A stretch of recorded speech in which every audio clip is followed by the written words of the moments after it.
من الشيطان الرجيم بسم الله الرحمن الرحيم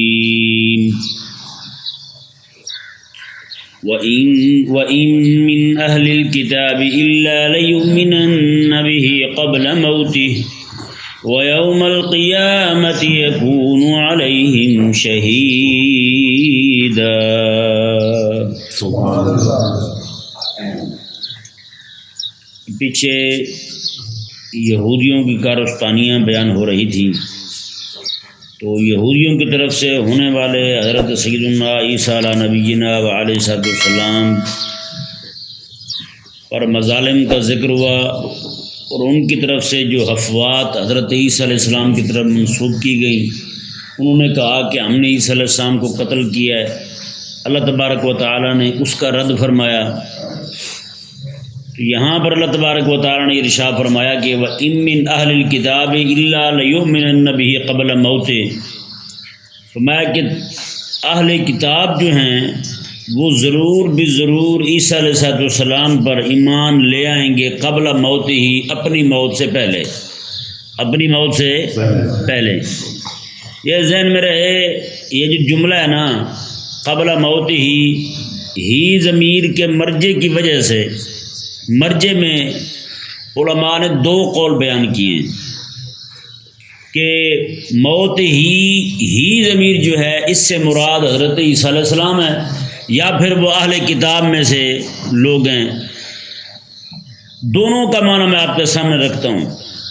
اللہ تعالیٰ نے ارشاد فرمایا کہ اہل کتاب جو ہیں وہ ضرور ایمان لائیں گے عیسیٰ علیہ السلام پر اپنی موت سے پہلے. مطلب کیا ہے؟ جو بھی یہودی ہے جو حضرت عیسیٰ علیہ السلام کو نہیں مانتا، ان کا انکاری ہے، جیسے وہ مرنے لگے گا نا اسے یقین ہو جائے گا کہ عیسیٰ علیہ السلام رب تعالیٰ کے سچے نبی تھے. عیسیٰ علیہ السلام اللہ تعالیٰ کے سچے نبی تھے، لیکن اس وقت اس کا ایمان لانا معتبر نہیں ہوگا.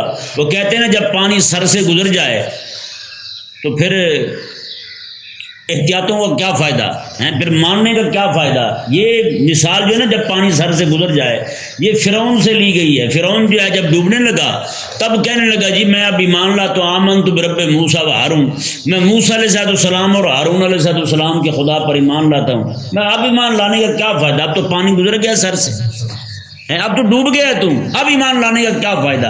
اسی طرح کر کے جیسے کوئی بندہ جو ہے وہ پکڑا جائے، وہ قتل کر دے، کسی کا جرم کر دے بہت بڑا اور جیل چلا جائے، وہاں جا کے جی میں تو توبہ کرتا ہوں، تو بتائیں اس کی یہ توبہ اسے چھڑا لے گی سزا سے؟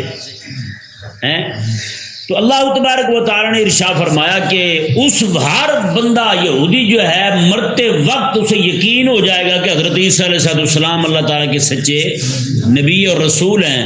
لیکن میں اس وقت ایمان بھی لائے گا، وہ کہے گا میں ایمان لایا موسیٰ علیہ السلام پر، تو میں اس وقت ایمان لانا اس کا نفع مند نہیں ہوگا. ایک قول یہ ہے جی. دوسرا قول اس کے مرجے کے، اگر اس کا مرجے جو ہے وہ عیسیٰ علیہ السلام کو ٹھہرایا جائے، کیونکہ ساتھ ہی عیسیٰ علیہ السلام کا ذکر خیر ہو رہا ہے، اگر اس کا مرجع عیسیٰ علیہ السلام ہو تو پھر مطلب یہ بنے گا کہ اہل کتاب جو ہیں یہ ضرور بھی ضرور عیسیٰ علیہ السلام پر ایمان لائیں گے عیسیٰ علیہ السلام کی وفات سے پہلے، عیسیٰ علیہ السلام کی وفات سے پہلے. مطلب کیا ہے اس کا؟ یعنی جب عیسیٰ علیہ السلام زمین پر تشریف لائیں گے تو اہل کتاب کا ایک بہت بڑا گروہ جو ہے وہ یہودیوں کا گروہ، ایک گروہ تو قتل ہوگا نا عیسیٰ علیہ السلام کے ہاتھ سے، نصرانیوں کا گروہ بھی قتل ہو جائے گا، بہت بڑا گروہ عیسیٰ علیہ السلام کے ہاتھ سے، اور باقی جو ہوں گے وہ ایمان لائیں گے کریم آقا صلی اللہ علیہ وسلم پر. جی تو رب تبارک و تعالیٰ نے ارشاد فرمایا کہ اس وقت ایک گروہ جو ہے ان کا یہودیوں کا وہ ایمان لائے گا عیسیٰ علیہ السلام پر. مطلب کیا ہے؟ عیسیٰ علیہ السلام کو بھی نبی مانیں گے، اس وقت میرے آقا علیہ السلام کو بھی رب تبارک و تعالیٰ کا سچا نبی مانیں گے. آقا علیہ السلام کی شریعت حقہ کو یعنی ایمان لائیں گے عیسیٰ علیہ السلام پر بظاہر اس وقت، لیکن حقیقت کے اندر اس وقت ایمان لانا ان کا آقا علیہ السلام کی ذات پر ہوگا، کیونکہ اس وقت تو آقا علیہ السلام کو ماننا نا. تو رب تبارک و تعالیٰ نے ارشاد فرمایا کہ الا لیؤمنن به قبل موت، اپنی موت سے پہلے عیسیٰ علیہ السلام کی وفات شریفہ سے پہلے وہ ایمان لے آئیں گے. مطلب کیا ہے؟ اس وقت جب وہ دیکھیں گے آقا علیہ السلام کی شریعت حقہ کا غلبہ ہو رہا ہے، انہیں یقین ہو جائے گا کہ شریعت حقہ، شریعت مصطفیٰ صلی اللہ علیہ وسلم جو ہے، جس کی تبلیغ عیسیٰ علیہ السلام کر رہے ہیں، عیسیٰ علیہ السلام بھی سچے ہیں اور شریعت مصطفیٰ بھی سچی ہے. جی اس وقت جو ہے وہ کریم آقا علیہ السلام پر ایمان لے آئیں گے، اس وقت مومن ہو جائیں گے. یہ قبل موت ہی کی ہی ضمیر جو ہے اس کے مرجع کے اختلاف کی بنا پر دونوں ترجمے کر دیے ہیں، دونوں تفسیریں بیان ہو گئی. اللہ تبارک و تعالی نے ارشاد فرمایا وَيَوْمَ الْقِيَامَةِ يَكُونُ عَلَيْهِمْ شَهِيدًا، اور قیامت والے دن یہی عیسیٰ علیہ السلام ان پر گواہ ہوں گے.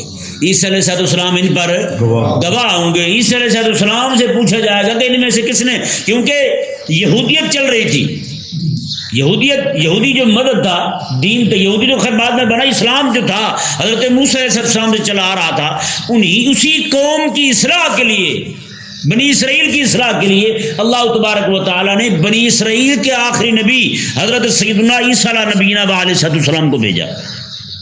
حضرت عیسیٰ علیہ السلام بنی اسرائیل کے آخری نبی ہیں، ان کو بھیجا رب تبارک و تعالیٰ نے کہ آپ جا کر کن کی اصلاح کریں. حضرت عیسیٰ علیہ السلام تشریف لائے کن کی طرف؟ بنی اسرائیل کی طرف. بنی اسرائیل کے آخری نبی حضرت عیسیٰ علیہ السلام ہے، اور پوری دنیا کے، پوری کائنات ارضی کے، سماوی کے، پوری دنیا کے لیے آخری نبی بن کر کوئی تشریف لائی ہے ذات و میرے آقا علیہ السلام. سمجھا گیا مسئلہ؟ تو رب تبارک و تعالیٰ نے ارشاد فرمایا جی دیکھیں اس وقت عیسیٰ علیہ السلام گواہی دیں گے کہ کون ایمان لایا تھا کون نہیں لایا تھا. اللہ تبارک و تعالیٰ نے یہودیوں کے مزید مظالم کو بیان فرمایا فَبِظُلْمٍ مِّنَ الَّذِينَ هَادُوا حَرَّمْنَا عَلَيْهِمْ طَيِّبَاتٍ. اللہ تعالیٰ نے ارشاد فرمایا کہ یہودیوں کے ظلم کی وجہ سے ہم نے ان پر بہت ساری پاک چیزیں حرام کر دی، بہت ساری پاک چیزیں حرام کر دی. اندازہ لگائیں آج جو لوگ گناہوں میں پڑ جاتے ہیں، بعد میں پھر ان کو چیزیں منع ہو جاتی ہیں، بعد میں پھر لسٹیں لگی ہوتی ہیں گھر میں، جناب اتنی چیزیں آپ نہیں کھا سکتے. اور یہ بھی کوئی نفع والی بات نہیں ہے یا نہیں؟ ہاں، اس میں بندے کو دیکھنا چاہیے آخر کیا سبب ہوا ہے، کیا وجہ پیش آئی ہے کہ یہ ساری چیزیں مجھے منع ہو گئی. اللہ اکبر کبیرہ. اللہ تبارک و تعالیٰ ہمیں سمجھنے کی توفیق عطا فرمائے. اللہ تعالیٰ نے ارشاد فرمایا فَبِظُلْمٍ مِّنَ الَّذِينَ هَادُوا حَرَّمْنَا عَلَيْهِمْ طَيِّبَاتٍ، میں کہ یہودیوں کے ظلم کی وجہ سے ہم نے ان پر پاک چیزیں حرام کر دی. اُحِلَّتْ لَهُمْ، حالانکہ وہ چیزیں ان کے لیے حلال تھی، حالانکہ وہ چیزیں ان کے لیے حلال تھی، پاک تھی، طیب تھی، ان کے لیے ہم نے حرام کر دی. اور آگے کیا فرمایا رب تعالیٰ نے وَبِصَدِّهِمْ عَنْ سَبِيلِ اللَّهِ كَثِيرًا، اور دوسرا سبب یہ پیش آیا کہ انہوں نے بہت زیادہ، یہاں پہ کثیرہ کا معنی بھی، کثیرہ کے دو معنی بنیں گے، انہوں نے بہت زیادہ اللہ کی راہ سے روکا، دین سے روکا، شریعت سے روکا، کریم آقا علیہ السلام کی ذات پر ایمان لانے سے روکا، یا پھر معنی یہ ہے انہوں نے بہت ساروں کو روکا دین سے، بہت زیادہ روکا، عمل کی کثرت ہے، بہت زیادہ روکا، لوگوں کی کثرت ہے، بہت سارے لوگوں کو روک دیا، یا رات دن اسی کام میں لگے رہے اور کسی نہ کسی طریقے سے لوگوں کو رب تعالیٰ کے دین سے روکا جائے. بس آج بھی بہت سارے بیٹھے ہوئے ہیں، بڑے بڑے گدی نشین ہیں جو لوگوں کو دین سے روک رہے ہیں. وہ کہتے ہیں جی مولوی قریب نہ جانا، ہم جو بس جن چیزوں پہ ہم نے لگا رکھا ہے بس اسی پہ لگے رہیں، یا پیر کہتے رہیں، ہاں ہماری پوجا کرتے رہیں، دین کی طرف نہ جائیں، دین کی بات نہ سنیں. دین کی بات سنیں گے تو پھر یہ تو ہم سے دور ہو جائیں گے. یہ بھی دین کی راہ سے روکنے والے ہیں. اور اس طرح کر کے کئی جاہل مولوی جو ہیں وہ بھی دین کی راہ سے روکنے والے ہیں لوگوں کو، بہت زیادہ رات دن جناب. اور کئی ساری ابو لہب کی بیوی کا کردار کرنے والی عورتیں بھی ہیں، وہ بھی اللہ تبارک و تعالیٰ کی دین کی راہ سے روکنے والی ہیں. رات دن ان کی بھی کوشش ہے کہ جناب کسی نہ کسی طریقے سے وہ دین حق کی آواز جو ہے وہ بند ہو جائے. ابو لہب کی بیوی تھی نا، جیسے وہ رات دن کوشش کرتی تھی کریم آقا علیہ السلام کے خلاف، آقا علیہ السلام کی دینی جد و جہد کے خلاف، آقا علیہ السلام کی شریعت کے خلاف رات دن زور لگاتی تھی. تو آج کل ایسی عورتیں بھی موجود ہیں جن کو بے حیائی تو پسند ہے، جن کو شرک تو پسند ہے، جن کو کفر تو پسند ہے، لیکن دین حق کی آواز پسند نہیں ہے. ان کا پورا زور لگا رہی ہیں، کیوں نہ جناب دور دراز کے انہیں سفر کرنے پڑے، جا کے جناب وہاں جا کے لوگوں کو روکے گے جناب. تو یہ دین حق کی راہ سے روکنا جو ہے نا یہ بہت بڑا ظلم ہے، جسے رب تبارک و تعالی نے ارشاد میں فَبِظُلْمٍ مِّنَ الَّذِينَ هَادُوا حَرَّمْنَا عَلَيْهِمْ طَيِّبَاتٍ أُحِلَّتْ لَهُمْ وَبِصَدِّهِمْ عَن سَبِيلِ اللَّهِ كَثِيرًا، انہوں نے بہت سارے لوگوں کو دین حق سے روکا ہے، اور انہوں نے بہت سارا روکا ہے لوگوں کو دین حق سے، اللہ کی راہ سے روکا انہوں نے، اللہ کی راہ سے روک کر کے پیروں کے دروازے پہ جھکانا، یہ کون سا دین ہے بھائی؟ یہ بھی تو بتائیں ہمیں۔ وہ کہتے ہیں یہ اللہ کی دعوت دے رہے ہیں، یہ نبی کی دعوت، نبی کے طریقے پر چلنے کی دعوت دے رہے ہیں، ہم تو پھر اپنے پیر کی بات کر رہے ہیں نا، میرا پیر تو پھر میرا پیر ہے بھائی، یہ کیا طریقہ ہوا بھائی؟ قرآن حدیث کو پیچھے چھوڑ دو تم، رب تعالیٰ کے فرمان کو پیچھے چھوڑ دو تم، خدا رسول کو پیچھے چھوڑ دو، پیر کو تم آگے رکھو، تو یہی تو شرک ہے بھیا، اور کیا ہے؟ اللہ تبارک و تعالیٰ نے ارشاد فرمایا، جی دیکھیں وَأَخْذِهِمُ الرِّبَا وَقَدْ نُهُوا عَنْهُ، اور تیسرا ظلم جو اس آیت مبارکہ میں، ان دو آیات مبارکہ میں بیان کیا جا رہا ہے وہ یہ ہے، میں کہ یہ سود کھاتے ہیں، یہ کیا کھاتے ہیں؟ سود کھاتے ہیں۔ یہودی پوری دنیا کے اندر اس وقت بھی آپ دیکھ رہے ہیں سب سے بڑا سود خور لانتی جو ہے وہ یہودی ہے، سب سے بڑا سود خور یہ یہودی ہے، اور نعوذ باللہ من ذالک پاکستان کی جتنی بھی حکومتیں بنتی ہیں نا جن کی، آپ ان کے سامنے، ان کے جو چھوٹے چھوٹے ملٹری ہیں نا، ان کے سامنے بھی آپ بات کر لیں سود کی مخالفت کی، آگے سے وہ بھی آپ کو دلائل دیں گے سود کے حلال ہونے کے۔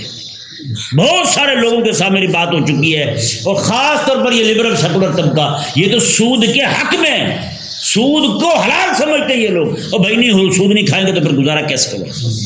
سود تو مجبوری بن چکا ہے نا ہماری، وہ تو ضروری بن چکا ہے ہمارے لیے، سود کے بغیر تو ہم چل ہی نہیں سکتے، پوری دنیا 40 سود پہ رہی، بھائی کون چلا رہا ہے یہ بھی پتہ ہے تمہیں، وہ جو خدا رسول کے دشمن ہے یہودی، وہ چلا رہے ہیں اس نظام کو۔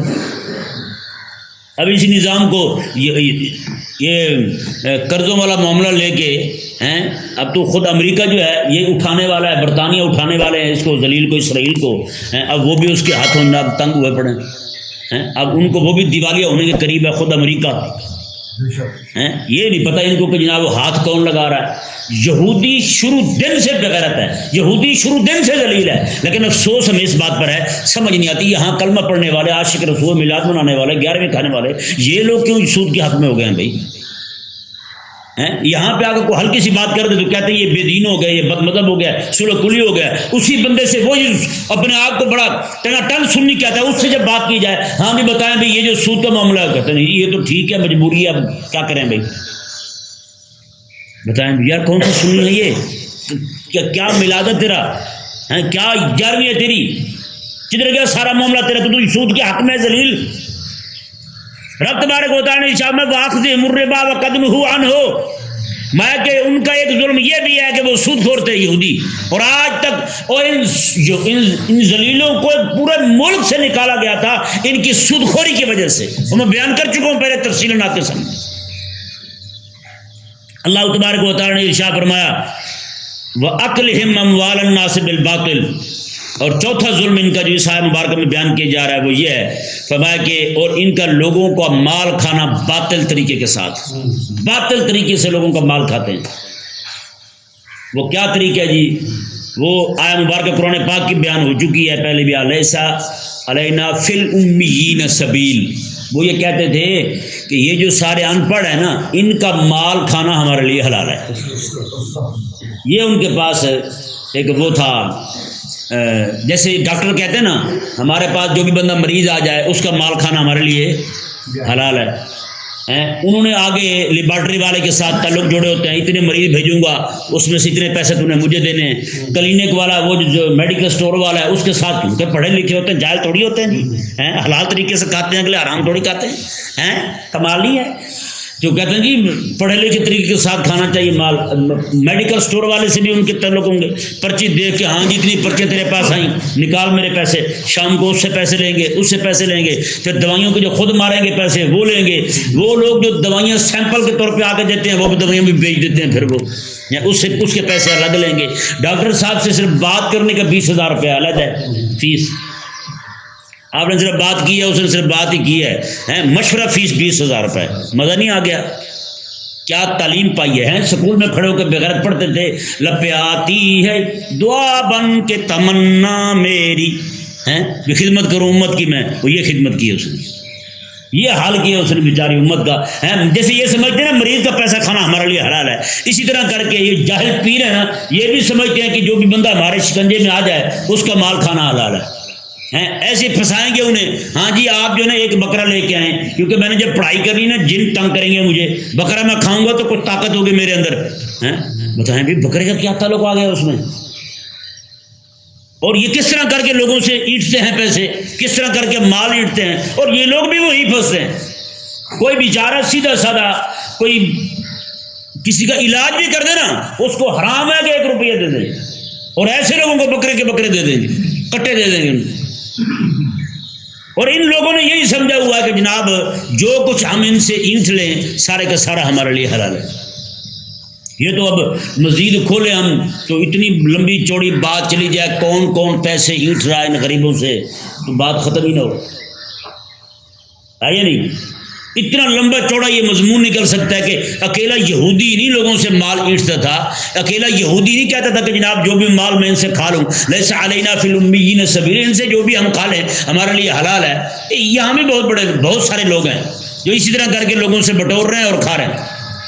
اللہ کے کائنات نے ارشاد فرمایا جی دیکھیں، وَأَعْتَدْنَا لِلْكَافِرِينَ مِنْهُمْ عَذَابًا أَلِيمًا، اللہ تعالیٰ نے ارشاد فرمایا اور ہم نے کافروں کے لیے، ان میں سے کافروں کے لیے، وہ تو سارے کافر ہیں، وہ تو سارے کافر ہیں. پھر یہ کہنا کہ منہم من تبعیدیہ لگانا یہاں پر کہ ان میں سے کافروں پر، کافروں کے لیے دردناک عذاب تیار ہے، یہ من تبعیدیہ کا مطلب کیا ہے؟ پھر ان کا بس کا مطلب یہ ہے، اللہ اکبر کبیرہ، خالق اور مالک کی شان دیکھیں. اللہ تعالیٰ نے ارشاد میں ان میں سے وہ کافر جو آخری دم تک کافر رہے ہیں، جنہوں نے آخری وقت میں بھی کفر کو چھوڑ کر اسلام کو قبول کر لیا، موت کے آثار ظاہر ہونے سے پہلے اسلام کو قبول کر لیا. رب تبارک و تعالیٰ فرماتا ہے اس کے لیے دائمی عذاب نہیں ہے، اس کے لیے دائمی جنت ہے. اللہ اکبر کبیرہ، اس کے لیے دائمی جنت ہے. آخر شام کے صحابی ہیں، ادھر کلمہ پڑھا ادھر ساتھ ہی شہید ہو گئے، کلمہ پڑھا مسلمانوں میں لڑے شہید ہو گئے. اللہ اکبر، کوئی نماز نہیں پڑھی، کوئی روزہ نہیں، کوئی حج نہیں، کوئی زکوٰۃ نہیں، کوئی نیکی نہیں کی ابھی تک، اور جنت کے کس درجے پہ فائز ہوئے ہیں. اللہ اکبر کبیرہ، یہ عظمت اور شان ہے اسلام قبول کرنے کی. لوگ کہتے ہیں کیا ہوتا ہے اسلام ہے نا، کہ اسلام قبول کرنے سے یہ ہوتا ہے بندہ جنت کا مالک بن جاتا ہے، رب تبارک و تعالیٰ کی رضا پا لیتا ہے. رب تعالیٰ کی رضا پانے سے رضوان اللہ اکبر، اللہ تعالیٰ کی رضا سب سے بڑی شے ہے، سب سے بڑی شے جو ہے نا وہ اللہ تعالیٰ کی رضا ہے، اللہ راضی ہو جائے. جنت میں جب جائیں گے نا اللہ تبارک و تعالیٰ کی طرف سے سب سے بڑا انعام مومنوں کو یہی ملے گا. اللہ فرمائے گا میں تم سے راضی ہو گیا، اب کبھی بھی تم سے ناراض نہیں ہوں گا، کبھی ناراض نہیں ہوں گا، ہمیشہ کے لیے راضی. رضوان اللہ اکبر، اللہ کی خوشی جو ہے نا، اللہ جس پہ خوش ہے، اللہ فرماتا ہے یہ سب سے بڑی شے ہے، جس پہ میں راضی ہو گیا، جس پہ میں خوش ہو گیا.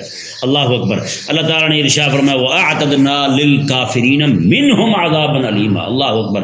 فرمایا کہ ہم نے کافروں کے لیے، ان میں سے جو آخری دم تک کافر رہے، ان کے لیے ہم نے دردناک عذاب تیار کر رکھا ہے.